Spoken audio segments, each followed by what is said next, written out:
These leaders of global humanitarian organizations warn that the war is destroying people's lives and their homeland and violating their basic human rights.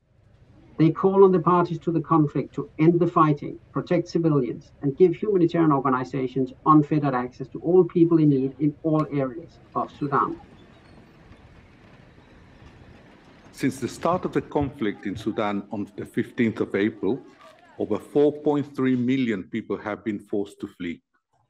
This includes over 900,000 refugees and asylum seekers who fled to neighboring countries. Within Sudan, over 3.2 million people have been internally displaced, including more than 187,000 refugees already residing in the country at the start of the crisis. Now, while it's difficult to establish an exact number of casualties due to the intensity of the fighting and the fact that the remains of many of those killed have not been collected, identified, or buried, tentative figures indicate that more than 4,000 people have so far been killed, including hundreds of civilians. The UN Human Rights Office has also received credible reports of incidents of sexual violence, of some 32 incidents of sexual violence against 73 victims as of the 2nd of August.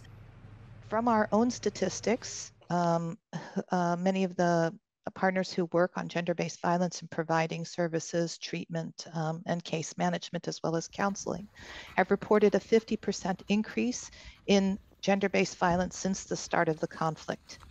And we know that that's only the tip of the iceberg. In many cases, particularly on sexual violence, the numbers of people who come forth and report is very underreported.